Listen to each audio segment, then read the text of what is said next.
Eu já quero começar aqui com a leitura do versículo 1 deste capítulo de número 4 da carta aos Gálatas, que diz assim: Digo, porém, que enquanto o herdeiro é menor de idade, em nada ele difere de um escravo, embora seja dono de tudo.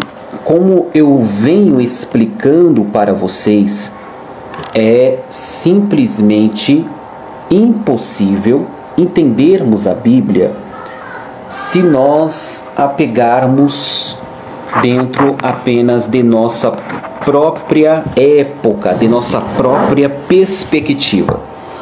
Então, antes de entendermos a palavra de Deus hoje, nós precisamos entender o que foi a palavra de Deus ontem. Irmã Roseli Pacheco, bom dia, minha irmã, paz de Cristo. Não se esqueçam de pegar a Bíblia, abrir comigo no capítulo 4 da carta aos Gálatas. Capítulo 4 da carta aos Gálatas. Glórias a Deus. A paz do Senhor, irmã Valquíria Silva. Deus abençoe vocês. Então vamos lá. Então vou sempre repetir isso para vocês. É impossível ler a Bíblia, entender a Bíblia, se nós focarmos nos dias atuais. Antes de focarmos nos dias atuais, nós precisamos nos esforçar um pouco para entender o que significou a mensagem para os destinatários primários, para quem primeiro recebeu aquela mensagem. O que significou para eles. Por exemplo, nós iniciamos aqui o versículo 1, capítulo de número 4, dizendo: Digo, porém, que enquanto o herdeiro é menor de idade, em nada difere de um escravo, embora seja dono de tudo. Vocês percebem a distância de formação que nós estamos aqui? Eu acredito que você que está me assistindo, você não é um escravo de um senhor feudal. Ninguém comprou a sua vida e você está trabalhando como escravo. Então, por isso que é muito importante nós termos isto em mente. Nós precisamos voltar no tempo. O pregador, o cristão, o ministro do evangelho, para que ele compreenda as escrituras sagradas, ele vai ter que ter um esforço, ele vai ter que se esforçar um pouco. Ele vai ter que ter materiais de estudos, porque ele vai precisar voltar no tempo. Pois, se assim não fizer, a interpretação será totalmente errada do texto. E se você interpretar o texto errado, você vai aplicar este texto errado tanto para a sua vida, como também para aqueles que te escutarão futuramente. Então, um dos segredos da interpretação bíblica é entender: eu preciso voltar no tempo a qual o texto foi escrito, para entender para quem o texto foi escrito, pois quando eu entender para quem o texto foi... Vou cancelar o Wi-Fi, vou deixar pelos dados móveis, que eu acredito que os dados móveis seguram muito mais do que o Wi-Fi aqui de casa, ok? Então, cancelei o Wi-Fi, vou deixar aqui pelos dados móveis e eu espero que a conexão seja restabelecida. Caso a conexão tenha sido restabelecida, aqui para mim está aparecendo como se já estivesse voltado. Caso tenha voltado, me mandem um ok aí, por gentileza, para que nós possamos dar continuidade. Vou aguardar os irmãos. Assim que vocês me derem um ok, eu vou entender que a conexão foi restabelecida. Irmão Wellington Camargo, graça e paz, Deus abençoe. Os irmãos que estão chegando na live agora, hoje nós vamos estar tratando sobre o capítulo... Obrigado, irmão Wellington. Ok, a conexão foi reconectada, então vamos dar continuidade. Capítulo 4 da carta aos Gálatas, versículo 2 nos diz: No entanto, ele está sujeito a guardiões e administradores até o tempo determinado por seu pai. Como eu disse, temos que retornar àquele tempo. O que acontecia nesta época? Nesta época, os adolescentes eram colocados sobre administradores. Era como nós, como pais, como se nós contratássemos pessoas em determinado tempo da vida de nossos filhos, para que estas pessoas fossem dos nossos filhos tutores. O que o texto na versão bíblica que eu estou utilizando vai chamar de administradores. Em outras versões, tutores. Então estes tutores, estes administradores ficariam responsáveis por nossos filhos, preste atenção nisto, ficariam responsáveis por nossos filhos durante um período de tempo. Vocês precisam pegar este ponto. Durante um período de tempo, eu vou simplificar um pouco mais, vou dar uma desenhada melhor na explicação, ok? Porque aí fica melhor o nosso nível de entendimento. Por exemplo, eu tenho meu filho de 4 anos de idade. Ainda ele está em casa, porque ele estuda à tarde, mas à tarde ele vai para a escola. Então, durante este período de tempo, ele não está sobre a minha administração, mas está sobre a administração escolar, ok? Está com professoras, está ali com os tutores durante o período da tarde. A ideia era basicamente essa, porém aqui não era uma questão de um período, um dia, eram alguns anos que os filhos ficavam sobre a administração destes tutores. E é isto que o apóstolo Paulo está dizendo. Digo, porém, que enquanto o herdeiro é menor de idade, enquanto o herdeiro é quem tem algo a receber, ok? Mas enquanto este que tem algo a receber ainda é menor de idade, qual é a diferença dele para com o escravo, mesmo ele sendo dono de tudo? No entanto, ele está sujeito, o escravo é sujeito também, mas ele também está sujeito a guardiões e administradores até o tempo determinado pelo seu pai. Então o escravo, ele é sujeito a algo. Ele está debaixo de uma autoridade de algo. Só que da mesma forma, Paulo está usando o exemplo aqui para explicar que a criança que é colocada sobre as mãos, pelos próprios pais na época, sobre as mãos de tutores, de administradores, não tinha diferença nenhuma. Ela também era como um escravo, porque mesmo tendo a herança, aquela herança ela não receberia naquele momento. Herança fala sobre algo futuro. Então os tutores, os administradores serviam também para o quê? Preste atenção nisso, porque vai fazer toda a diferença. Estes tutores, estes administradores serviriam para preparar estas crianças. Preparar para o quê? Para no futuro breve terem condição de receberem então esta herança. Então eles ficavam durante um tempo sobre aquela tutoria. Por que eu preciso que você preste atenção nessas explicações que Paulo está dando? Porque esse tutor, este administrador, que Paulo está utilizando como exemplo, vocês vão perceber que Paulo vai aplicar esta administração ou tutoria, como você preferir. Durante este período de tempo da criança, Paulo está fazendo aí um simbolismo. Paulo está utilizando-se ali de uma linguagem para que nós possamos entender que a lei que foi dada para o povo serviu.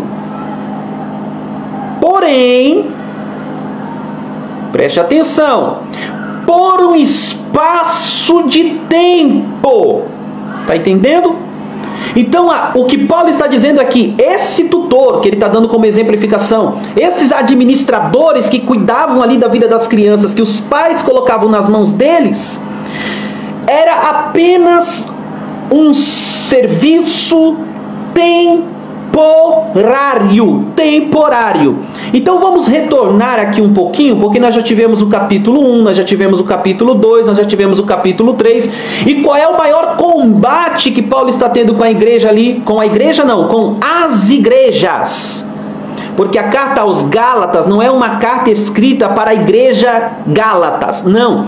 Gálatas, ou aos Gálatas, são igrejas da região da Galácia. E aí você pega um mapinha bíblico, você encontra aí até em PDF gratuitamente, e você vai ver quais eram as regiões da Galácia ali onde havia igrejas. Então essa carta era uma carta de cunho circular.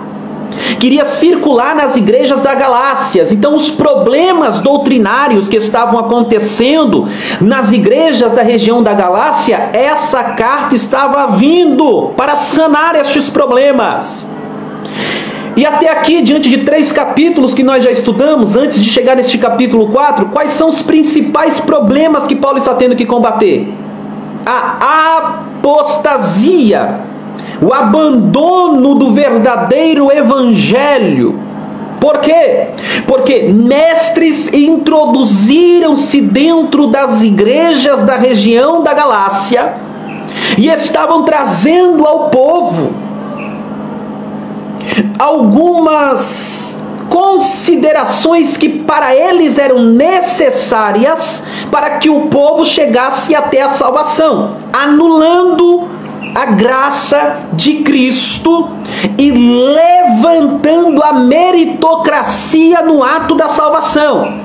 E Paulo já tinha ensinado esta igreja que a salvação não é mérito humano, que a salvação é pela graça. Mas Paulo disse, eu fico impressionado. Essa é a carta que Paulo está mais revoltado com a igreja. Se você for ler todas as cartas, eu sei que a igreja de Corinto era bem problemática também, nós já estudamos Corintos, mas se você for ler essa carta aos Gálatas, você percebe que o coração de Paulo está inflamado por conta do desvio doutrinário desta igreja. Por eles estarem abandonando o verdadeiro evangelho que vem de Cristo, procede de Cristo e está em Cristo. E colocando o quê? Os rudimentos que escravizavam o povo. O que escravizava? A lei. E nós já aprendemos até aqui neste capítulo de número 4 que a lei não era ruim, pelo contrário, a lei era excelente. A lei era santa, a lei era boa e a lei era justa. Ora, se a lei era santa, se a lei era boa, se a lei era justa, por que não permanecer pela lei? É que a lei condena, mas a lei não ajuda. A lei condenava, mas a lei não ajudava. Por quê? Porque se a lei é santa, o ser humano é profano. Se a lei é boa, o ser humano é ruim. Se a lei é justa, o ser humano é injusto. Então, pela lei, oh meu Deus, pela lei ninguém jamais foi justificado. É por isso que nessa carta aos Gálatas, Paulo puxa bastante a noção da justificação pela fé, lembrando do ato justificativo que procedeu de Deus na vida de Abraão. Abraão foi justificado não pelos atos de suas obras. Abraão fora justificado pela fé, pelo simples fato de ter crido. Não há nada que tu possa fazer. Eu sei que isso mexe com o nosso orgulho, porque o nosso orgulho vai colocar nossas obras meritórias como sou salvo por aquilo que eu faço, sou salvo porque eu não faço aquilo, sou salvo porque eu faço isso e aquilo outro. E aí você vai colocando todo o seu orgulho, dizendo a salvação procede de mim, vem de mim, glórias a mim, aleluias a mim. O evangelho não. O evangelho vai dizer, apesar de você, mesmo existindo você com seus atos, suas ações e suas atitudes, você pode ser justificado diante de Deus, não por causa de você, mas apesar de você, por causa da obra, do mérito de Cristo na cruz do Calvário. Lá vai, o evangelho nunca foi sobre nós. Lá vai, o evangelho nunca foi sobre o nosso poder.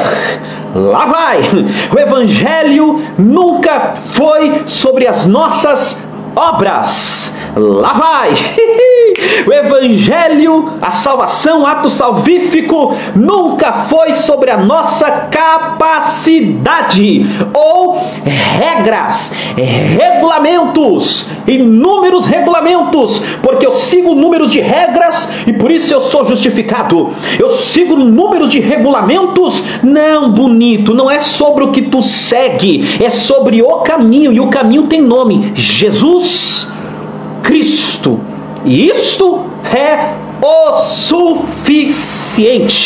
Então a base da carta aos Gálatas, a mola central da carta aos Gálatas, é demonstrar que o ser humano não pode fazer nada para ser salvo. Não há nada que você possa fazer para ser salvo, a não ser crer. Crer no quê? Na sua obra? Não, na obra de Cristo. crê que o unigênito Filho de Deus morreu na cruz do Calvário, não porque tu é bonito, e nem bonita, até porque nós temos espelho, não porque tu é maravilhoso ou a Mulher Maravilha.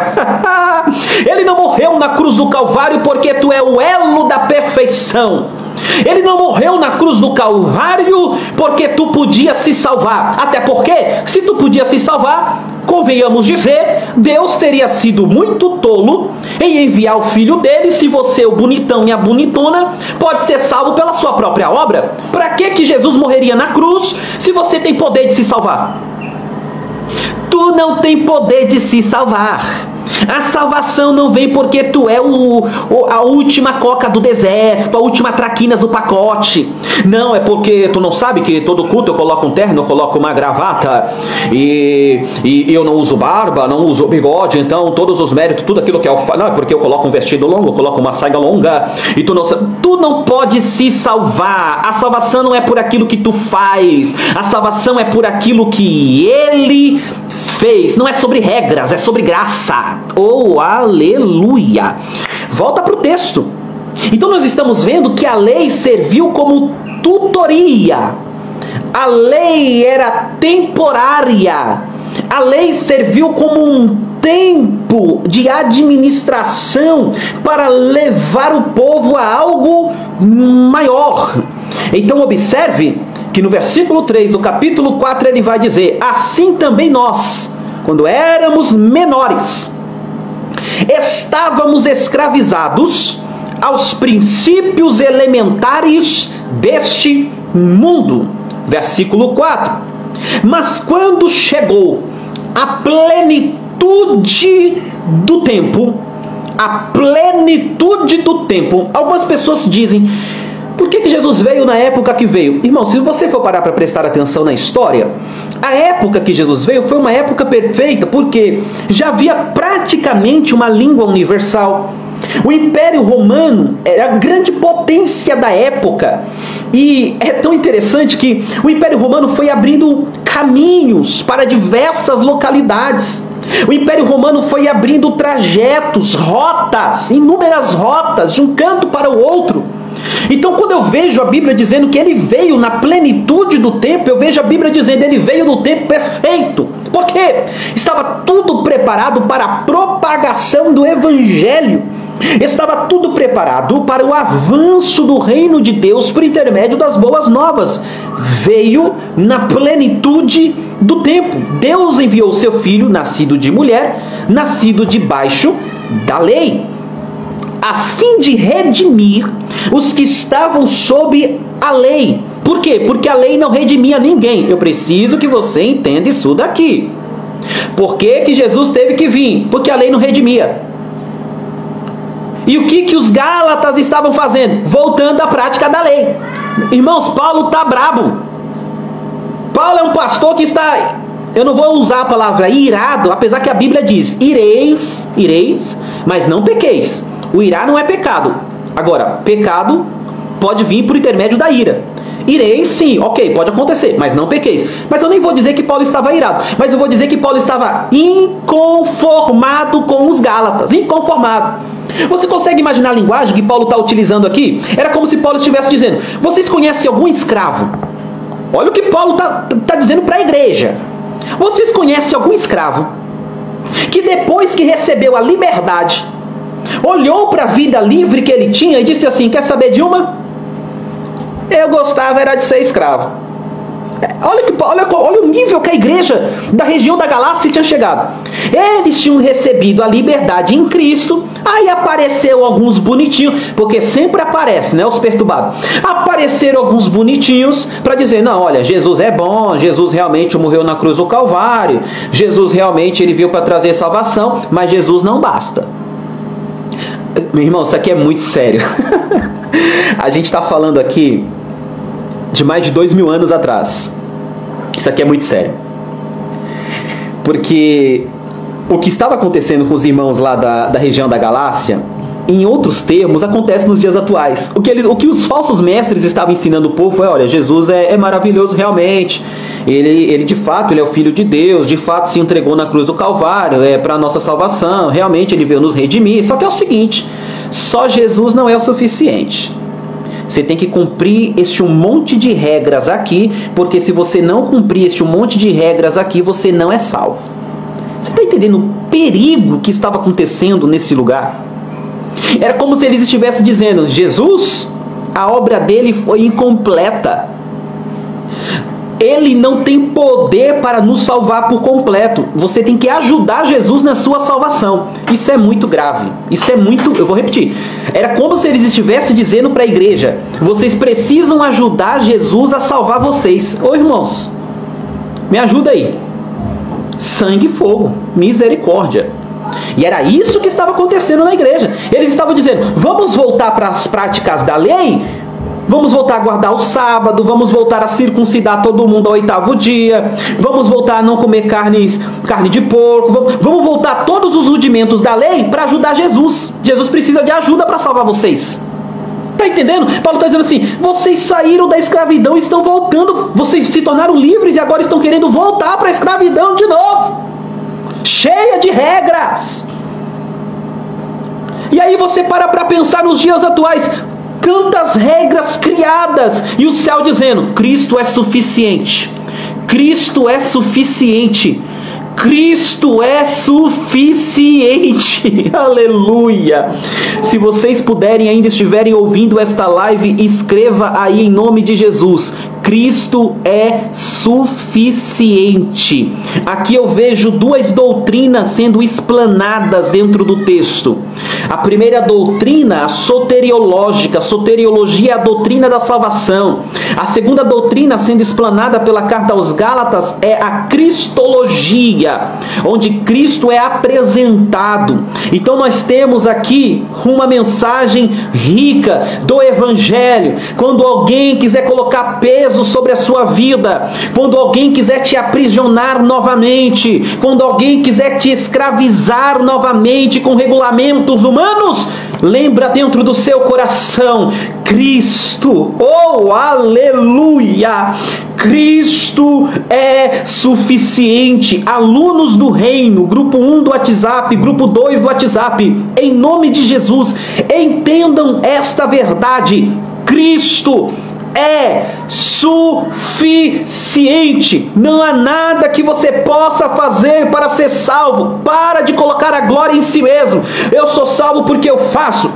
Não, você é salvo porque Cristo fez o que você não podia e não pode fazer. O que a lei não fez, Cristo fez. O que você não pode, Cristo fez de uma vez por todas. Cristo é suficiente.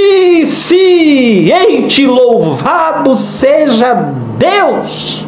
Aleluia. Volta para a leitura bíblica.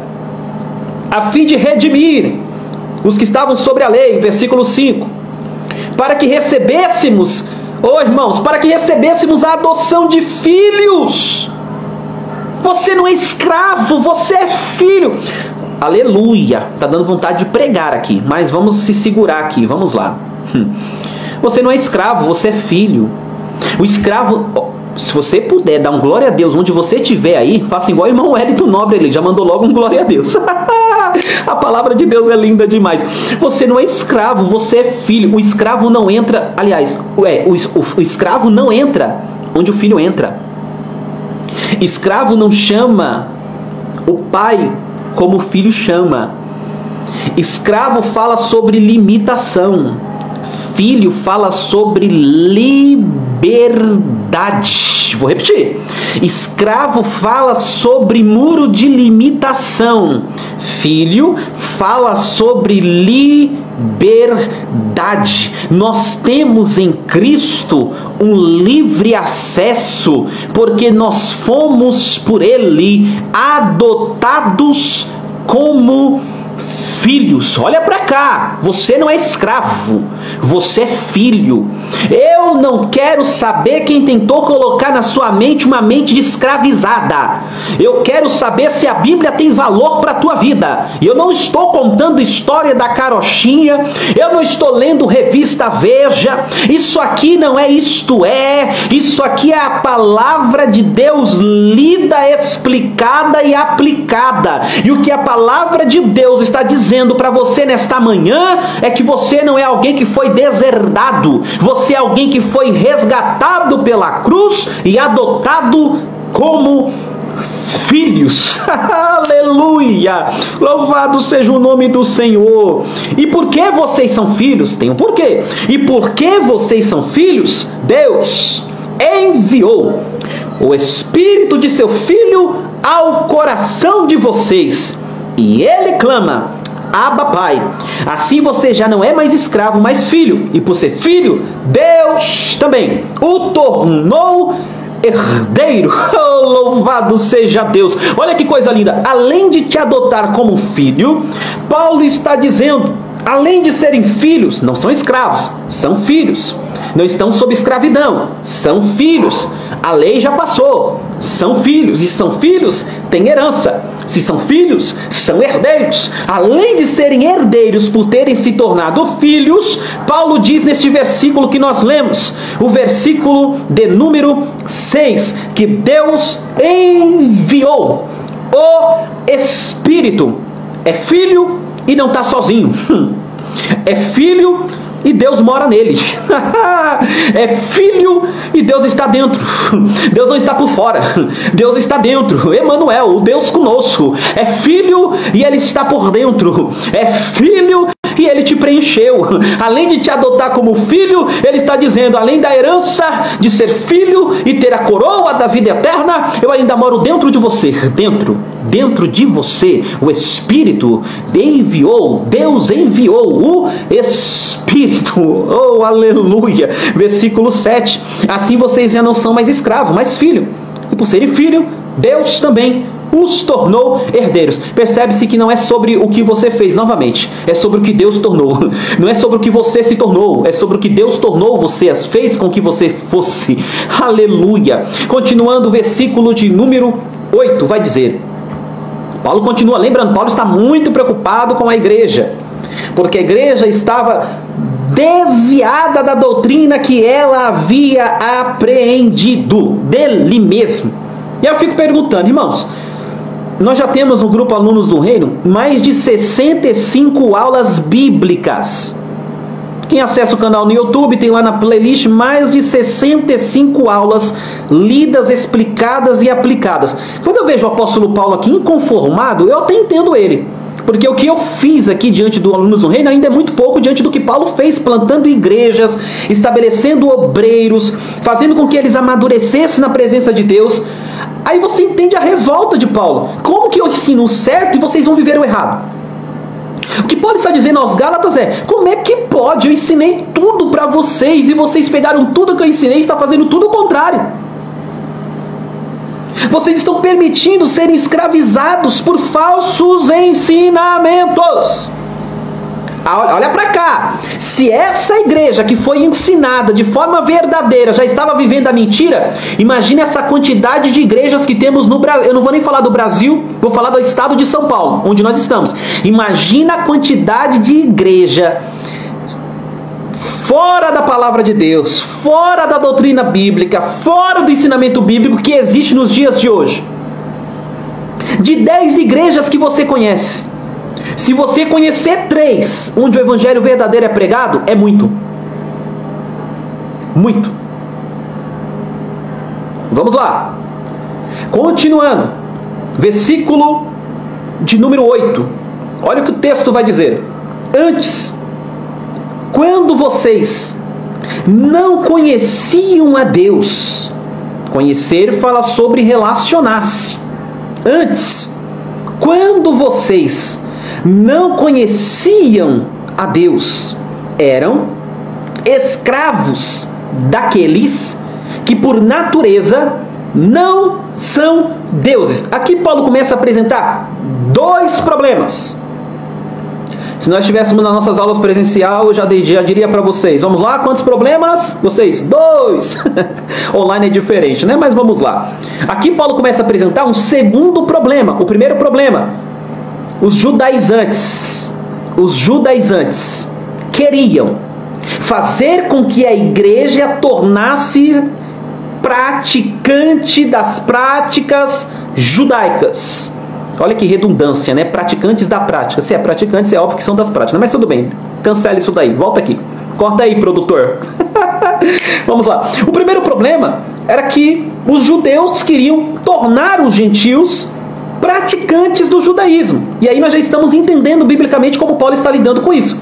Mas aqui nós temos também um segundo problema sendo apresentado por intermédio deste versículo 8. Preste atenção, pois o versículo vai dizer assim: quando vocês não conheciam a Deus, eram escravos daqueles que, por natureza, não são deuses. Porque essa igreja, esses irmãos daquela região, antes de Cristo na vida deles, serviam a outros deuses. E isso é muito lindo que Paulo está revelando aqui, explicando, trazendo luz para a vida deles, ao ponto de dizer: enquanto vocês estavam servindo a outros deuses, vocês também. Por que vocês também? Porque os judeus eram não como filhos, mas como escravos, pois viviam debaixo da punição da lei. Estavam sendo escravizados por algo que não conseguiam se libertar. É a linguagem simbólica, né, figurativa de ser escravo, é aquele que está aprisionado a algo. Então, como os judeus estavam aprisionados, entre aspas, a lei, eles eram como escravos. Era como se fosse um escravo, ok? Até que Jesus veio, pagou o preço pelos escravos e tirou eles e trouxe para essa maravilhosa luz da graça do reino de Deus. Então Paulo aqui, além de falar dos judeus que estavam tentando judaizar os gentios, Paulo agora vai falar também dos próprios gentios que também eles eram escravos. De uma forma diferente? Sim, mas também eram escravos. De qual forma que Paulo vai dizer isso? Tá aí, mantenha a Bíblia aberta, versículo 8. Ele vai dizer, eles eram escravos por natureza, eles eram daqueles que por natureza não são deuses. Mas, versículo 9, mas agora, conhecendo a Deus, ou melhor, sendo por Ele conhecidos. Como é que essa linguagem aqui, conhecendo a Deus, ou melhor dizendo, sendo por eles conhecido, lembra quando Jesus falou para os discípulos, né? Quem disse que foi vós que me chamou? Não foi vós que me chamastes, mas fui eu que escolhi a vós. Da mesma forma, não foi o povo que se libertou da escravidão da lei, mas o próprio Cristo que se fez maldito naquela cruz, para que a maldição da lei não viesse sobre o povo, mas fosse cravado naquela cruz sobre ele. Nada é sobre nós, é tudo sobre ele. Continuando, versículo de número 9. Mas agora, conhecendo a Deus, sendo por eles conhecido, como é que estão voltando aqueles mesmos princípios elementares? Irmãos, isso aqui é uma pancada. Eu não sei se você vai conseguir ver o nível que Paulo está dizendo aqui, mas ele está arrebentando com a igreja. Arrebentando no bom sentido, arrebentando com o erro da igreja, das igrejas da região da Galácia. Ele tá inconformado. Como é? Olha só, a versão que eu estou utilizando diz assim, versículo 9. Como é que vocês estão voltando para aqueles mesmos princípios elementares? Quais? O que fazia vocês se tornarem escravos. O que colocava escravidão sobre a vida de vocês. E o que Paulo vai dizer sobre aqueles princípios elementares? Como muito bem levantou aí nosso irmão antes, não acredito que você está de boné. Isso são princípios elementares colocados pelos homens. Mas o antes, irmãos, fique bravo com ele não, ele está só brincando, é um brincalhão. Mas este é um dos princípios. Por exemplo, como é que pode falar da palavra de Deus de boné? Para algumas pessoas, ao contrário do antes, que é só uma brincadeira, mas para algumas pessoas, isso é um absurdo. E como disse nosso irmão ali, o Érito, o que vale é o conteúdo da mensagem e não a persona. Mas continuando aqui, era isso que estava acontecendo aqui com os irmãos. Eles estavam se aprisionando a ensinamentos fracos, a ensinamentos que não tinham poder nenhum, e tantos ensinamentos dentro da igreja hoje que parece que vai ajudar o povo a ser salvo. Não, você tem que fazer assim, você tem que se vestir assim, você tem que falar assim, você tem que fazer assim. Aí Paulo está dizendo assim, ensinamentos fracos e sem poder, ensinamentos fracos e sem virtude alguma. Querem ser escravizados por eles outra vez? Lembra do versículo lá em cima? Vocês não são escravos, vocês são filhos. Vocês não são escravos, vocês são filhos. Quem puder digitar isso daí, eu não sou escravo, eu sou filho. Eu não sou escravo, eu sou filho. Aleluia! E olha só, irmãos, era tão terrível os falsos ensinamentos, e hoje a gente não pode falar que existe falso ensinamento. Porque se eu, por exemplo, eu estou dizendo aqui na live que os irmãos da igreja, que os irmãos lá, os Gálatas, os irmãos da região da Galácia, haviam infiltrado ali no meio deles falsos ensinadores, falsos mestres, colocando eles ali a serem escravizados novamente pelos elementos humanos, pelas coisas humanas, pelos ensinamentos humanos. E aí a gente pode pregar a Bíblia, né? Ou não, porque aqui o que o texto está dizendo é isso. A gente entende primeiro o que aconteceu com eles para depois entender o que está acontecendo conosco. E quando nós vamos entender o que está acontecendo conosco, eu fico te perguntando, tanto ensinamento fraco e vazio que não leva as pessoas ao ato salvífico na pessoa bendita de Cristo. Você consegue entender isso daqui? Paulo está tendo que combater. Paulo está tendo que falar, está errado. Paulo está tendo que mostrar para eles, vocês estão trilhando um caminho que eu não ensinei. Vocês estão trilhando um caminho que está retornando vocês para a escravidão. Deus está querendo chamar vocês de filhos e vocês estão se portando como escravo. Meu Jesus amado. Vamos lá. Olha só, versículo 10. Mantenha a Bíblia aberta aí. Eu já vou finalizar. São apenas 31 versículos. Rapidinho a gente finaliza. A gente está no 10. Vamos lá, versículo 10.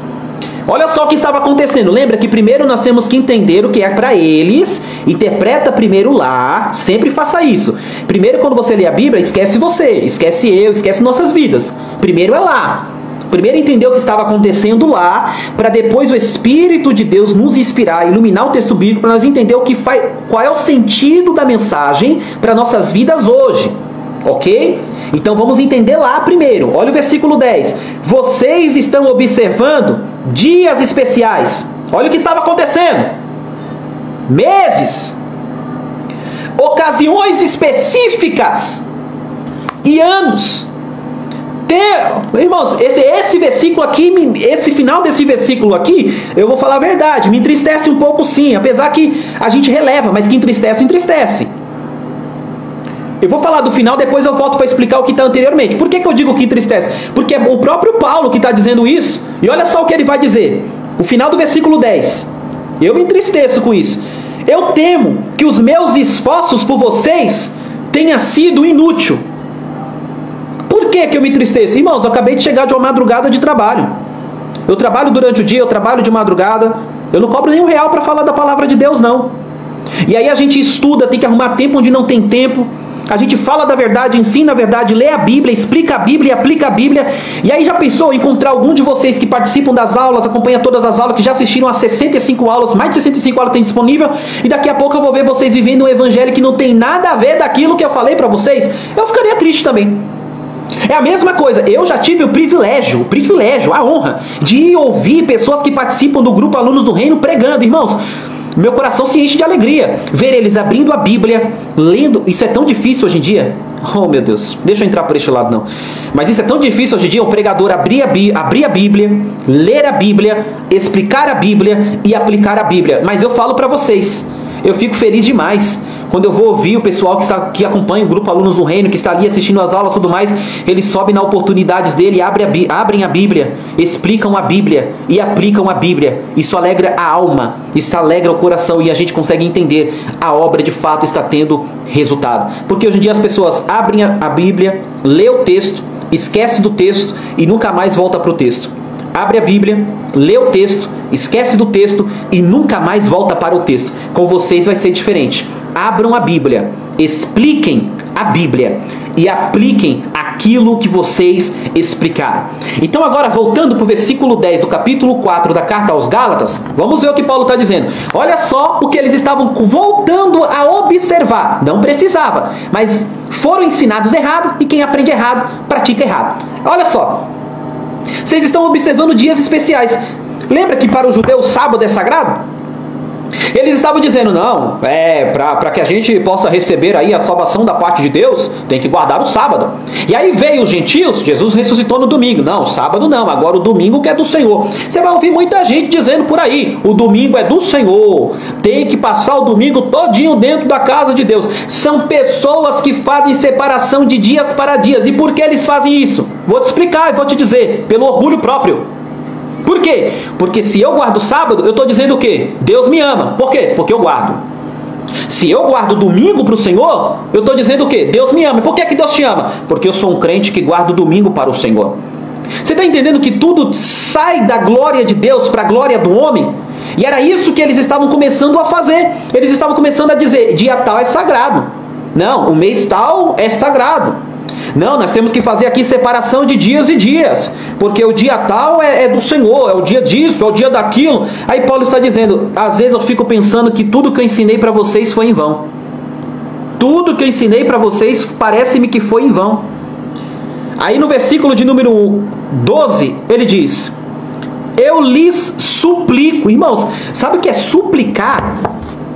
O que Paulo está dizendo aqui é, eu não vou pedir para vocês, eu imploro, eu suplico, eu imploro. Olha só, versículo 12, acompanha na sua Bíblia aí. Que se torne como eu, pois eu me tornei como vocês. Paulo era um judeu, irmãos. Você está entendendo isso daqui? Paulo era judeu, mas ele não ficou preso às suas práticas judaicas. Ele abandonou até aquilo que ele tinha como, digamos, como seu religare, como sua religião, como sua procedência dentro do judaísmo. E não foi por causa dele, foi por causa dos gentios. Lembra que ele foi destinado a pregar aos gentios? E Paulo está dizendo, eu me portei em me colocar como um de vocês. Eu deixei de lado o que eu era, o que eu fazia, o que eu tinha para que pudesse alcançar a vida de vocês. Em nada vocês me ofenderam. Como sabem, versículo 13. Foi por causa de uma doença que lhes preguei o evangelho pela primeira vez. Aí alguns dizem que essa enfermidade de Paulo era uma enfermidade que ele tinha nos olhos. Alguns teólogos, como por exemplo William Barclay, vai dizer que esta enfermidade do apóstolo Paulo era uma epilepsia que ele sofria de tempo em tempo.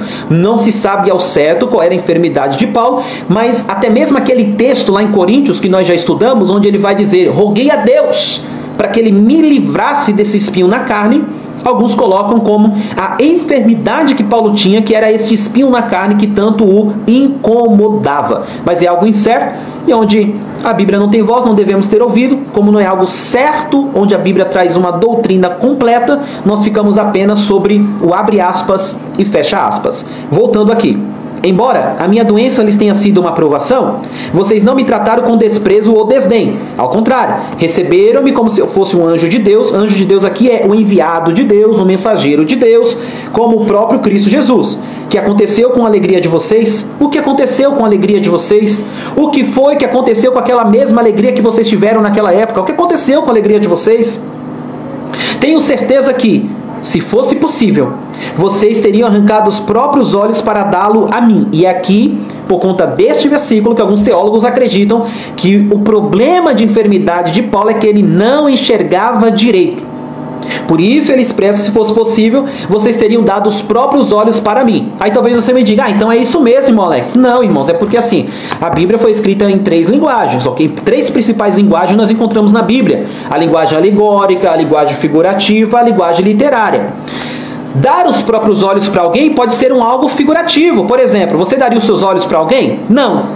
Absolutamente não. Não vem dar de bonzinho aqui não. Você não daria. Eu não daria. Ok?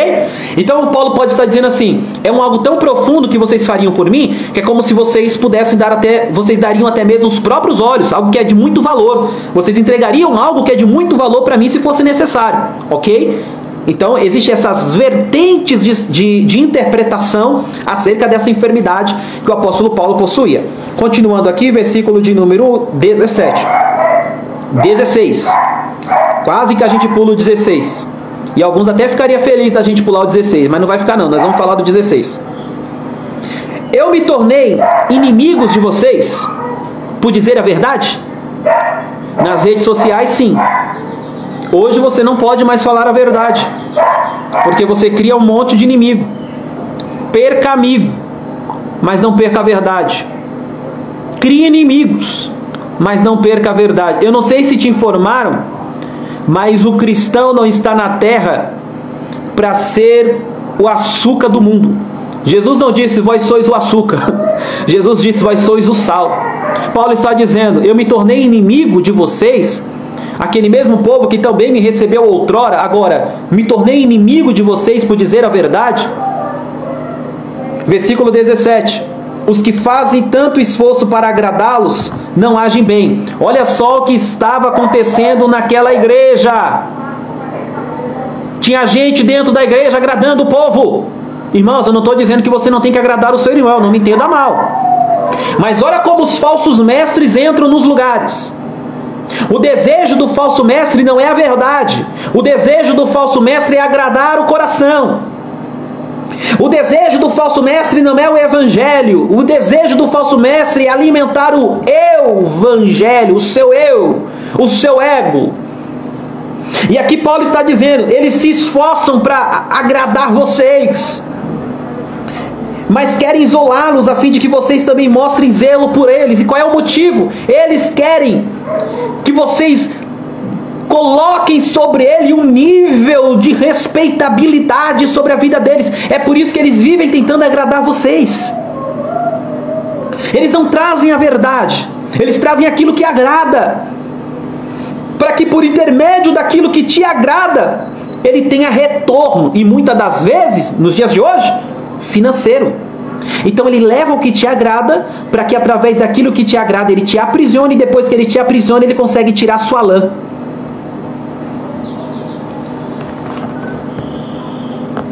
(18) É bom sempre ser zeloso pelo bem.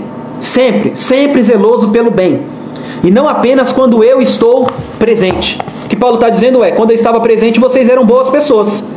Viviam o verdadeiro evangelho. Mas não é só quando eu estou presente. É sempre. Agora lá vai. Mais uma. Porque tem gente que só presta na frente do pastor.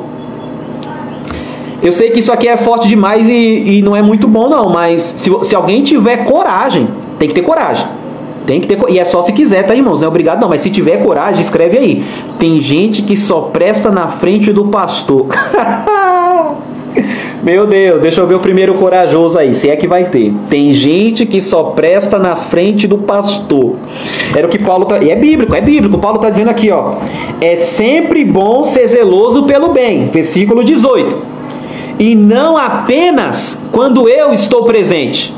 Ou seja, Paulo estava dizendo, quando eu estava presente, vocês eram zelosos por aquilo que é bom.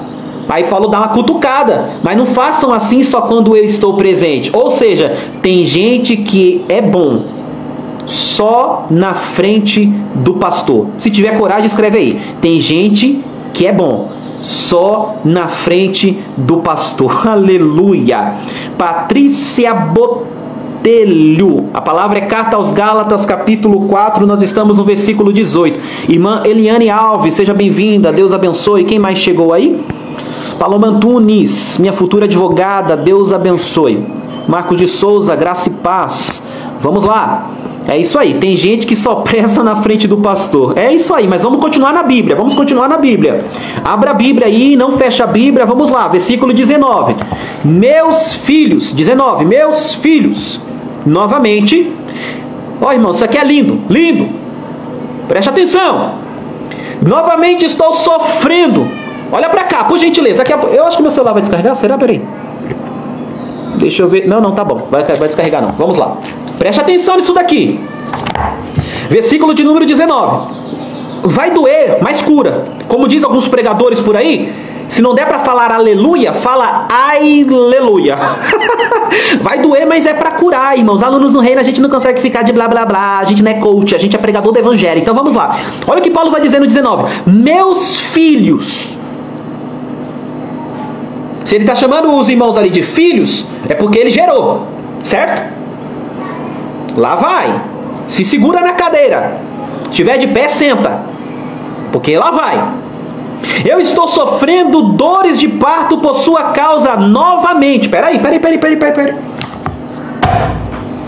As mulheres dizem, né, que a dor de parto, é uma das piores dores do mundo.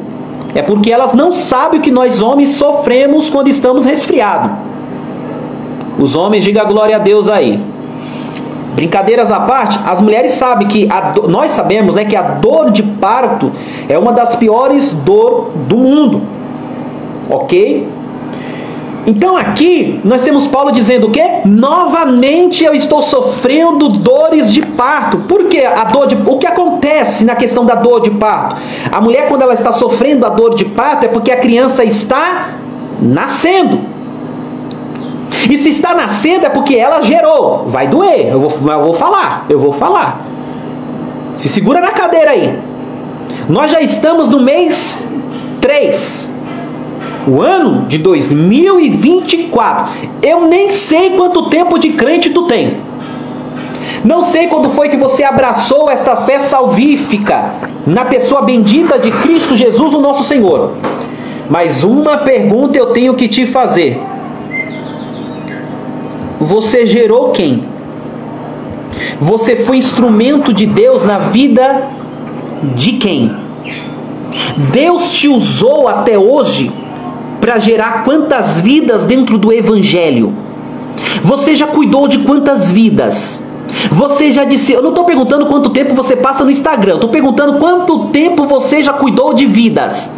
Eu não estou perguntando quanto tempo você passa criticando o pregador de YouTube. Eu estou perguntando quantas vidas você já gerou com dores de parto. Sabe por quê, irmãos? Paulo está dizendo aqui, eu estou sofrendo novamente. Sabe por quê? Porque gerar vidas, discipular vidas, ensinar vidas, apacentar vidas, cuidar de vidas, gera dor. É dias de lágrimas, é dias de joelho dobrado, é dias de oração, consagração, jejum. Eu fico assustado porque a nossa geração não gera vida, mas mata. Eu vou falar de novo. Eu fico assustado. Paulo está dizendo, eu estou gerando dores de parto novamente por vocês. Por quê? Eu estou tentando fazer nascer novamente em vocês esse desejo por Cristo. Paulo está dizendo, eu me esforço. A nossa geração não se esforça para colocar ninguém para dentro do reino de Deus, mas ela é apta, ela é rápida para tirar as pessoas do reino, para trancar as portas do céu, como os fariseus faziam. Ei, em nome de Jesus, está na hora de gerar, está na hora de gerar, está na hora de gerar. Louvado seja o nome do Senhor. Paulo está dizendo, com dores de parto eu vos gero novamente. Estou tendo que vos gerar novamente. Outra verdade, lá vai. Paulo está dizendo, vocês estão todo errado. Preste atenção. Paulo está dizendo, vocês estão errados. Vocês estão indo por caminhos que eu não ensinei, colocaram ensinamentos errados na cabeça de vocês e vocês estão vivendo ensinamentos errados. Só que quando Paulo está dizendo assim, ó, meus filhos, novamente estou sofrendo dores de parto por vossa causa, Paulo está dizendo assim, está todo errado, mas eu não desisti de vocês. Vocês estão todos errados, mas eu continuo acreditando na vida do reino em vocês. Vocês deixaram de lado os verdadeiros ensinos, mas eu continuo investindo na vida de vocês. Eita, lá vai, lá vai. Se tiver que investir de novo, investe de novo. Se tiver que trabalhar com ele de novo, trabalhe de novo.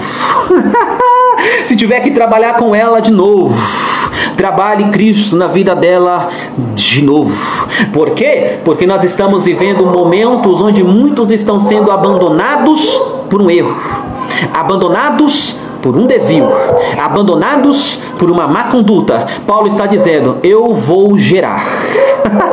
Deus vai usar a tua vida para resgatar quem precisa de resgate. Deus vai usar a tua vida para trazer de volta quem precisa ser restituído. Vamos lá, continua na Bíblia. Eu gostaria, olha o versículo 20. Olha o versículo 20, vamos de Bíblia, não fecha a Bíblia, capítulo 4, versículo 20. Eu gostaria de estar com vocês agora e mudar o meu tom de voz, porque eu estou perplexo com vocês. Irmãos, imagina você me agenda na sua igreja, eu vou lá ministrar onde você congrega, e eu chego com essa palavra para ministrar para a vida de vocês. Igreja, Assembleia, vamos lá, vamos criar uma igreja aqui. Igreja Assembleia de Deus, Igreja Assembleia de Deus dos Pontos Celestiais. Evangelista Alex Nascimento está com a oportunidade de pregar agora na igreja. É só uma explicação, ok? Evangelista Alex Nascimento está com a oportunidade neste momento de pregar na igreja Assembleia de Deus Pontos Celestiais. Aí eu inicio a mensagem com esse versículo de número 20. Eu gostaria de estar com vocês agora. E graças a Deus eu estou, pois vou até mudar meu tom de voz, porque eu estou perplexo com vocês. O que Paulo estava dizendo aqui para os irmãos? Eu estou assustado com a vida que vocês estão levando. Já pensou chegar lá para pregar? Ai, não pregue isso no irmão Alex, daí fecha a agenda. Quem disse que pregador depende de agenda? Se tiver algum pregador me ouvindo, quem faz a tua agenda é Deus. E aqui eu sei quando eu estou ensinando e eu sei quando eu estou profetizando. E aqui eu estou profetizando, eu não estou ensinando. Quem faz a tua agenda é Deus. Quando eu ensino, quando eu profetizo, e aqui eu estou profetizando para a vida de alguém que está ouvindo esta mensagem. Quem te leva é Deus. Quem abre as portas para a tua vida é Deus. Deus não depende do teu dinheiro, Deus não depende de patrocínio, Deus não depende de costa quente. É Deus que te leva. É Deus que abre as portas. É Deus. Continuando. Eu estou perplexo quanto a vocês. A igreja de Gálatas causava perplexidade em Paulo. Irmão, se você é um profeta de Deus, um ministro do Evangelho, e você não entende que as igrejas de hoje causam algumas, não generalizando, porque toda generalização é tola. Se você puder, irmãos, quando eu achar que é ponto crucial, que é coisa que tem que gravar na nossa mente, eu vou pedir para vocês escreverem, ok? Todas as vezes que nós tivermos nas nossas aulas, que eu achar que é um ponto crucial, que tem que ser escrito, eu vou pedir para vocês escreverem. Os que puderem, não é obrigado, só os que puderem, que às vezes a pessoa está dirigindo, às vezes a pessoa está lavando louça, às vezes a pessoa não vai parar de lavar a louça para escrever, né, meu irmão? Por favor. Às vezes está fazendo comida, está com filho, é só quem puder, quem estiver tranquilo assistindo a aula. Quando eu achar que é um ponto crucial, eu vou pedir para vocês escreverem, ok? Então escreva isso. Toda generalização é tola. Ponto. Toda generalização é tola. Ponto. Os que puderem, escreva aí. Mas vamos lá. Essa mensagem é atual. As igrejas de hoje deixariam os apóstolos perplexos. Vou repetir. As igrejas de hoje deixariam os apóstolos perplexos. Ou você acha que é só a igreja ali da região da Galácia que causava perplexidade? As igrejas de hoje causam perplexidade também. Pois pregam um evangelho que não vivem. Pregam um evangelho que não sentem, que não arde na alma. Oh, glórias a Jesus de Nazaré. Oh, aleluia. Veja bem. Vamos lá, deixa eu me controlar aqui, senão vira pregação e a gente tem que aprender. Vamos voltar aqui para o texto, né? Capítulo de número 4, nós estamos agora no versículo 21. Ele vai trazer uma exemplificação agora acerca de Sara e Agar. Às vezes a gente dá umas subidas, irmãos, porque eu digo para vocês, é impossível estudar a Bíblia e não sentir o Deus da Bíblia. Não, isso aqui... Parece que a aula vai demorar demais hoje, porque isso aqui é lindo demais. Vocês vão, quem puder escrever isso aqui, escreva também. É impossível. Eu não sei por que tem tanta gente que odeia o estudo. Não sei por quê, eu não sei. Não me pergunte que eu não sei. Eu só sei dizer que pelo menos experiência pessoal. Vocês podem ver que eu começo a aula tranquilo, eu vou falando ali, explicando os versículos e eu tenho que parar às vezes e me controlar porque o negócio é muito lindo. Então escreve aí. É impossível estudar a Bíblia sem sentir o Deus da... Eu senti um arrepio aqui. É impossível estudar a Bíblia sem sentir o Deus da Bíblia. Oh, aleluia! Quem puder escrever, escreva. É impossível estudar a Bíblia sem sentir o Deus da Bíblia. Louvado seja o nome do Senhor. Vamos continuar. Ele vai trazer agora aqui uma exemplificação de Sara e Agar. Sara, mulher de Abraão. Agar, a concubina, que foi ali arrumada para gerar ali o filho que na cabeça dele seria um filho da promessa, que nasce ali Ismael, porém, Ismael não era o filho da promessa. O filho da promessa seria dado para Sara mesmo, que veio Isaac. Então ele vai trazer aqui uma exemplificação dentro dessa história. E aí você está aqui no Novo Testamento falando da história do Antigo Testamento. Então coloca uma coisa na cabeça de vocês. Não dá para entender um novo se não entender primeiro o velho. E não dá para entender muitas coisas do Antigo Testamento se você não tiver uma luz do Novo Testamento. Então a Bíblia, ela se completa. Não tem como você dizer, eu só creio no Velho Testamento, ou só creio no Novo Testamento, na Antiga Aliança ou na Nova Aliança. A Bíblia, os 66 livros da Bíblia se autocompleta, ok? Então, sim, você precisa ler e estudar a Bíblia gradualmente. Você precisa, no mínimo, durante o percurso da sua vida, ler a Bíblia inteira, no mínimo, uma vez, do Gênesis ao Apocalipse, no mínimo. E dizem alguns por aí, eu não sei, porque cada um tem o seu tempo, mas dizem alguns por aí que se fizer uma programação direitinha, dá para ler a Bíblia inteira em 3 meses, sem gastar muito tempo, sem investir muito tempo durante o dia. Então, irmãos, você é crente. Aqui ó, é a sua regra de fé. Você não vai ler? Faça um propósito com você mesmo, faça um propósito com você mesmo. Fala para Deus, Deus, eu não prometo ler a Bíblia em um mês. Faça um propósito. Mas fale para Ele, antes de dezembro. Aí você pega sabe aquelas, como é que chama, meu Deus do céu? Eu tinha aqui mais tem uns negócios, uns papelzinhos, eu esqueci o nome, que você coloca ali para ir marcando até onde você já leu. Faz isso, faz isso.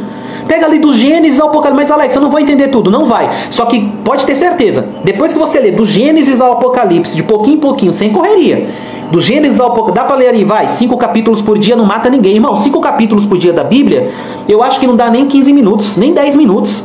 Ô irmãos, por favor, me ajuda aí, vai, me ajuda aí. Então você vai ler em nome de Jesus, tu vai ler. Se você nunca leu a Bíblia de Gênesis e Apocalipse, não é obrigação. Se você lê, isso, irmã Roseli, é isso aí, marcador de página, me fugiu esse nome.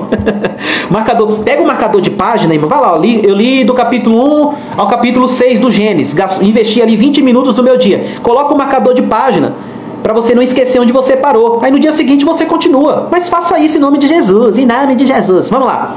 Continuando aqui. Capítulo 4, versículo 21. Digam-me vocês.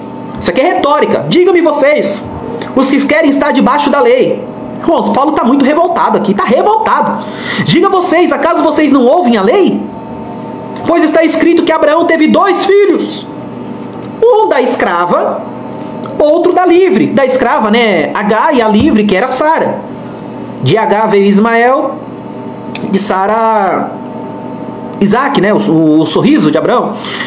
O filho da escrava nasceu de modo natural, mas o filho da livre nasceu mediante promessa. O filho da escrava, forma natural, não era o filho da promessa? A lei veio de forma natural. É isso que Paulo está tentando explicar para este povo, para essa igreja que não entra na cabeça dela. O filho da escrava veio de forma natural, a lei veio de forma natural. Mas e o filho? O da promessa? Oh, aleluia! Esse nasceu mediante a promessa. Olha o 24. Isso é usado aqui como uma ilustração. Estas mulheres representam 2 alianças. Uma aliança procede do Monte Sinai. Lembra? Moisés recebe ali as tábuas da lei na mão, que Deus coloca ali nas mãos dele quando ele sobe ao Monte Sinai. Versículo 24, acompanha na sua Bíblia aí. E gera filhos para a escravidão. A gente já explicou por que a lei gerava escravidão. Se você não assistiu, depois você volta à aula para você entender. Esta é Agar. Agar representa o Monte Sinai na Arábia e corresponde à atual cidade de Jerusalém, que está escravizada com seus filhos. Mas a Jerusalém do alto é livre e é nossa mãe, pois está escrito, olha o que está escrito: regozije-se, ó estéril, você que nunca teve um filho, grite de alegria, você que nunca esteve em trabalho de parto, porque mais são os filhos da mulher abandonada do que os daquela que tem marido. Vocês, irmãos, são filhos da promessa, não da lei, mas da promessa, não da escravidão, mas da liberdade de filhos, herdeiros. O filho nascido de modo natural perseguiu o filho nascido segundo o Espírito. Ok? O mesmo acontece agora. Mas o que diz as Escrituras? Meu Deus, já vai acabar já. Já estamos aqui no 20 e... já estamos no versículo 30. Achei que ia demorar tanto, irmãos. Meu Deus. Passou rápido. Mas vamos lá. Mas é bom que eu descanso. Preciso descansar. Preciso dormir um pouco. Mas vamos lá. Mas o que diz a Escritura? Mande embora a escrava e o seu filho. Irmãos, isso aqui é terrível. A Bíblia é linda demais. Oh, aleluia. Lembra que eles tiveram que fazer? Lembra que eles acharam que tinha que ajudar Deus? Porque isso é tremendo.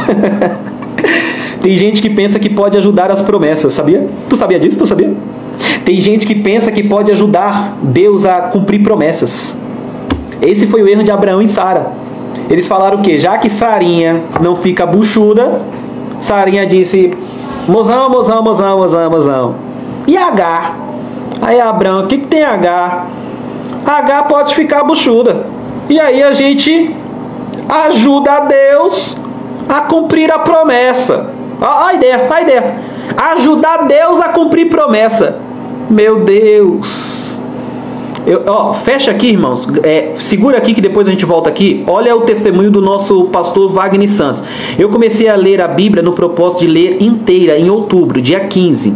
Hoje já estou em Jeremias. Sabe por que ele já está em Jeremias? Porque ele começou. Sabe por que você ainda não está nem no Gênesis? Princípio, início? Porque tu não começou, mas vai. Em nome de Jesus tu vai. Amém? Então vamos lá. Voltando aqui. Então eles acharam que podia ajudar Deus a cumprir promessa. E tem gente que até hoje pensa que pode dar um jeitinho para Deus. Olha para cá. Tu pode até tentar dar teu jeito. Não, porque eu vou ligar para fulano de tal. Não, porque eu vou mandar mensagem para fulano. Por quê? É que eu tenho uma promessa de Deus na minha vida. E para a promessa de Deus na minha vida acontecer, eu tenho que entrar em contato com pessoas. Tu tem que entrar em contato com o céu. Eu vou repetir. Para a promessa de Deus em tua vida acontecer, tu tem que estar em contato com o céu. Aleluia. Eu vou repetir, porque alguém precisa ouvir. Para a promessa de Deus em tua vida acontecer, não é porque fulano, você sabe, fulano é o pastor presidente, eu vou ficar lá lambendo o sapato dele. Não precisa lamber o sapato de ninguém. Para a promessa de Deus acontecer em tua vida, tu tem que estar em contato com o céu. Não é porque Beltrano é empresário, é dono. Deus é dono do ouro e da prata. Para a promessa de Deus acontecer em tua vida, tu tem que estar em contato com o céu. Não é porque tu não sabe, fulano de tal tá candidato aí a vereador, o outro tá candidato a deputado, e você sabe, se a gente tiver coligado ali, ficar juntinho e ajudar, e vai... Não. Tu tem que estar conectado com o céu. Aleluia. Quem te fez a promessa não foi político. Quem te fez a promessa não foi convenção. Quem te fez a promessa não foi pastor presidente. Quem te fez a promessa foi o Deus da promessa. Tem que estar conectado com o céu.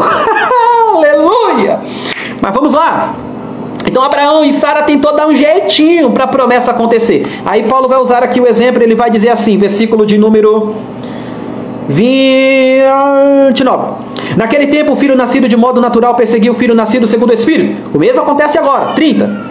Mas o que diz a Escritura? Mande embora a escrava o seu filho, porque o filho da escrava jamais será herdeiro com o filho da livre. Lembra que ele está tratando de lei e da graça? Então a lei, o filho da escrava permaneceria só durante um tempo. E os Gálatas querendo voltar para esse tempo de novo. É muita burrice, muita tolice. E Paulo está dizendo, foi só um tempo. E o filho da escrava não seria herdeiro junto com o filho da livre. Ou seja, essa nova aliança em Cristo, na pessoa bendita de Cristo, não tem como coligar com a lei. É isso que Paulo está tentando colocar na cabeça da igreja. Mas vamos lá. Versículo de número 31, para a gente finalizar nossa quarta aula na Carta aos Gálatas. Diz assim: portanto, irmãos, preste atenção nisso daqui. Os irmãos da região da Galácia estavam todo errado. Tudo errado. Estavam vivendo o evangelho todo errado. Todo errado. Paulo não desistiu deles, começou a ensinar eles de novo. Falou assim, eu já estou sofrendo de novo dores de parto por causa de vocês. Todo errado. Aí os irmãos estavam tudo errado. E olha o que eu vou ler para vocês aqui, o versículo 31. Olha como Paulo está falando com eles. Portanto, meus inimigos. É isso que está escrito aí? Você está com a Bíblia aberta aí? É isso que está escrito? Portanto, meus inimigos. Versículo 31 do capítulo 4. Porque já que o povo está tudo errado, já que estão vivendo uma falsa doutrina, já que estão voltando para os rudimentos da lei, isso aí é um povo ruim. São um monte de fanfarrão. Não presta, é gente que não presta, é isso, aquilo, outro, e pá. Não. Paulo vai dizer assim, irmãos, vocês estão errados. Oh, meu Deus, eu senti Deus aqui nisso daqui. Misericórdia. Eu só queria que você sentisse o que eu estou sentindo nisso daqui. A igreja estava toda errada, Paulo está chamando eles de irmãos.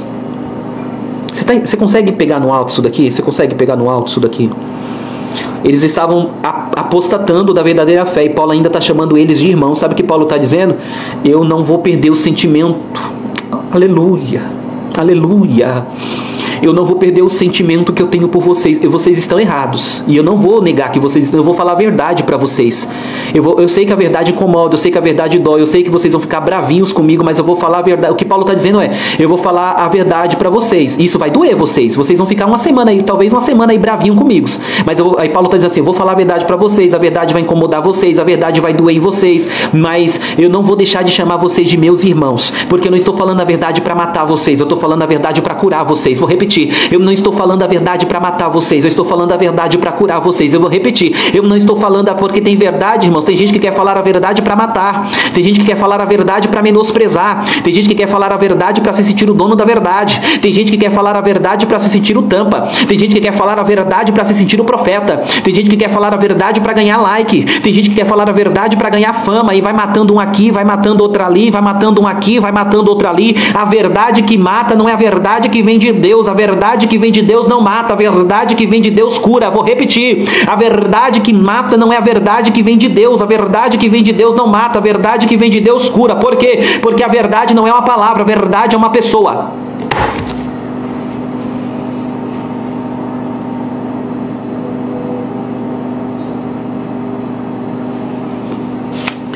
A gente não pode perder isso daqui não. Não pode perder isso daqui não. Alguém tem que escrever isso daí. A verdade não é uma palavra, a verdade é uma pessoa. Alguém tem que escrever isso daí. Eu vou esperar. Eu já vou finalizar a aula, já acabou a aula aqui. O versículo é o último versículo, versículo 31. Nós já vamos finalizar, mas eu vou esperar. A verdade não é uma palavra, a verdade é uma pessoa. Foi ele quem disse: eu sou o caminho, a verdade e a vida. A verdade não é uma palavra, a verdade é uma pessoa. É por isso que a verdade não mata, a verdade cura.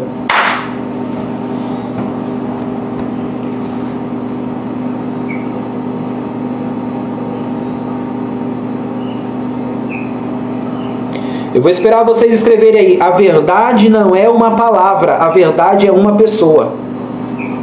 É por isso que quando você ouvir alguém falando uma verdade que ao invés de curar matou, cuidado. É por isso que quando você ouvir alguém dizendo: eu sou o pregador da verdade, mas ele sai matando vidas por... Eita Jesus, meu Deus, meu Deus, meu Deus, meu Deus, meu Deus, meu Deus, meu Deus. Aleluia, louvado seja o nome do Senhor. Louvado seja o Deus da Bíblia. Louvado seja o Deus das boas novas do Evangelho. Aleluia. Louvado seja o nome do Senhor. Deus vai colocar uma palavra de verdade na tua boca, mas essa palavra de verdade não é para matar ninguém. A verdade dói, mas ela cura. A verdade dói, mas ela cura. Ela vem trazendo cura. Ela vem trazendo bálsamo. Ela vem trazendo cura. Ela vem trazendo bálsamo. A verdade é Cristo. Deus vai colocar Cristo na tua boca. Cristo é a verdade do Evangelho. Cristo é a verdade da palavra. Grupo do WhatsApp, alunos do reino, grupo 1, grupo 2. Saiam pregando a verdade, mas uma verdade que cura e não a verdade que mata. Saiam pregando Cristo. Falem de Cristo. Faça a exposição de Cristo. Cristo é a verdade que essa geração precisa. Cristo é a verdade que eu preciso. Cristo é a verdade que nós precisamos. Cristo é a verdade da verdade da verdade. Talvez por isso que Cristo pregava dizendo: em verdade vos digo. Oh, aleluia. Cristo é a verdade que te cura nesta manhã. Cristo é a verdade que te alcança nesta manhã. Aleluia. Cristo é a verdade que te sara nesta manhã. Cristo é a verdade que te exorta nesta manhã. Cristo é a verdade que te abraça nesta manhã. Ele é a verdade, Ele é a vida, como disse a nossa irmã Patrícia Botelho. Ele é a verdade, Cristo é a vida. Ele vem para ser essa verdade que transmite vida para os nossos corações. Ele é a verdade que transmite vida para a nossa família. Ele é a verdade que transmite vida para o nosso ministério. Ele é a verdade que transmite vida para a nossa alma. Se tem alguém depressivo assistindo a aula desta manhã, Cristo é a verdade. Oh, aleluia! Cristo é a verdade que tirou do espiritismo, das drogas, do álcool e do crime. Essa verdade, Wellington, que a gente tem que ter nos nossos lábios. Cristo é a verdade que nos liberta. Conhecereis a verdade, conhecereis Cristo, e Cristo nos libertará. Foi essa verdade que nos libertou. Aleluia! É a verdade que ainda entra nos botecos da vida e liberta o cachaceiro. É a verdade que ainda entra, como disse aí nosso irmão Wellington, no mundo do espiritismo e liberta aquelas vidas. É a verdade que ainda entra nas biqueiras e liberta aquelas vidas aprisionadas. É a verdade que visita ainda presídio e liberta aqueles presidiários. Pode até estar preso com o corpo, mas a alma fica livre. É a verdade que ainda tira vidas do forró. É a verdade que te livra do pancadão. É a verdade que te enche do espírito. É a verdade que te liberta, e uma vez livre para sempre, pelo poder da verdade, pelo poder de Cristo, pelo poder do Evangelho. Aleluia! Louvado seja o nome do Senhor, aleluia! Cristo é a verdade que liberta, Cristo é a verdade que dá vida, Cristo! Tire Cristo das igrejas e não sobra nada. Não adianta ter pregador se não tiver Cristo, não adianta ter grandes templos se não tiver Cristo, não adianta ter músico se não tiver Cristo, não adianta ter um bom louvor se não tiver Cristo, não adianta ter aleluia, uma boa arquitetura se não tiver Cristo, não adianta ter dinheiro, uma igreja rica se não tiver Cristo, não adianta ter boas obras se não tiver Cristo. Cristo é tudo em todos. Aleluia. Vamos finalizar, irmãos? Portanto, irmãos, não somos filhos da escrava, mas da livre. Portanto, irmãos, não somos filhos da escrava, da lei, mas da livre, da graça. Você é filho da graça. Você é gerado pelo favor imerecido de Deus. Aí por isso que a Bíblia é linda, irmãos. Ame a palavra. É por isso que tem gente que não te suporta. Porque quando ele olha para a sua história, como é que pode essa irmã, essa mulher dizer que é crente? Eu conheço a história dela. Como é que pode esse irmão aprontou de tudo e agora está dizendo que é pregador do evangelho? Eu conheço a história dele. E aí eles vão tentar te escravizar de todos os jeitos. Aí vocês lembram eles: eu fui adotado pela graça. Tá dando a vontade de pregar, irmãos. Tá dando a vontade de pregar. E se eu fosse colocar um tema na mensagem, seria adotados pela graça. Ai, irmãos, quando alguém vai adotar um filho, ele não vai na casa do vizinho perguntando: vizinho, ei meu vizinho, tu acha que eu devo adotar uma criança de qual jeito? Quando alguém vai adotar, irmãos, ele não passa na casa do pai, da mãe, do sogro, da sogra, do irmão, da irmã, para dizer assim: escolhe aí pra mim quem eu devo adotar. Não, é quem tá adotando que escolhe. É por isso que tem gente que tem muita raiva de você. Porque quando Deus te escolheu, não perguntou para eles o seu histórico, não perguntou para eles o seu currículo, não perguntou para eles onde tu mora, não perguntou para eles o teu nível acadêmico, não perguntou para eles quem é teu pai, não perguntou para eles quem era tua mãe, não perguntou para eles onde tu congrega, não perguntou para eles qual a tua convenção, não perguntou para eles se você gosta, se eles gostavam ou não de você. Jesus simplesmente te adotou. Jesus simplesmente te trouxe para ser filho, livre pela graça, pelo favor. Tu não merece, mas ele quis. Tu não merece, mas ele morreu na cruz por você. Tu não merece, mas ele te vocacionou. Tu não merece, mas foi ele que te chamou. Então, não discute não. Coloca no teu coração: eu fui adotado pela graça. Eu sou filho, eu fui adotado pela graça. Ele me quis. Irmãos, não é aquele que está sendo adotado que escolhe quem vai adotar. Vamos supor que nós estamos entrando no orfanato. Não é aquelas crianças que estão no orfanato que vai dizer: eu quero ser adotado por aquele casal. Não é a criança que diz assim: eu quero ser. Não, é aquele que está indo adotar que diz: eu quero. Oh meu Deus, eu vou parar aqui, irmãos, porque eu tenho que descansar. Mas ou vontade de pregar, ou o tema, irmãos, anota aí pra vocês pregarem aí, preguem. Mano, tudo que eu falar pra vocês anotam, escrevem e prega mesmo, prega mesmo. Ah, não, irmão Alex, mas vão dizer que a mensagem é sua. A mensagem é de Deus. Pregador não tem mensagem, a mensagem não é dele, a mensagem é de Deus. Para com essa palhaçada, a mensagem é de Deus. Aprenda, anota e prega. E se eu puder dar um tema pra vocês pregar isso daqui, vocês podem pregar para o tema adotados pela graça, porque eu vou pregar. Adotados pela graça. Ninguém quis, foi ele que quis. Adotados pela graça. E se vai ser adotado, irmãos, é porque o pai deixou, o pai abandonou, alguém não quis. Aí Deus chegou dizendo, ninguém quis, mas eu quis.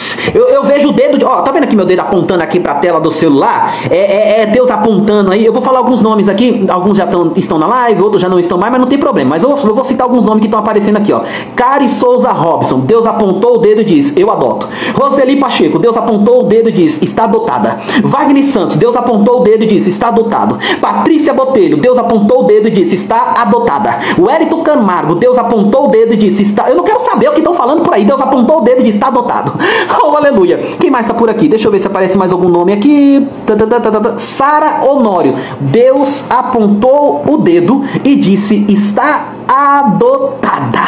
Aleluia. Rosiane Nascimento. Deus apontou o dedo. Não quero saber o que dizem por aí. Deus apontou o dedo e disse, é filha, está adotada. Isso é lindo demais. Deixa eu ver se aparece mais algum nome aqui. Deixa eu ver. Geisa Oliveira. Deus apontou o dedo. Não quero saber o que estão dizendo por aí. Deus apontou o dedo e disse, está adotada. Oh, aleluia, é manhã de adoção, Pregador Tiago Silva, Deus apontou o dedo e disse, tá adotado, acabou. Aleluia. Quem puder compartilhar a aula, compartilha a aula, fique à vontade, ninguém é obrigado a nada aqui. Oh, glórias a Deus, é só quem acha que vale a pena. Quem acha que vale a pena, compartilha. Quem não acha, só fica aí e recebe. Glórias a Deus. Então, irmãos, Deus apontou em nossa direção, nos adotou, nos quis, e nós fazemos parte dessa grande família de Deus, não por causa das obras da lei, mas pela graça. Amém? Deus abençoe.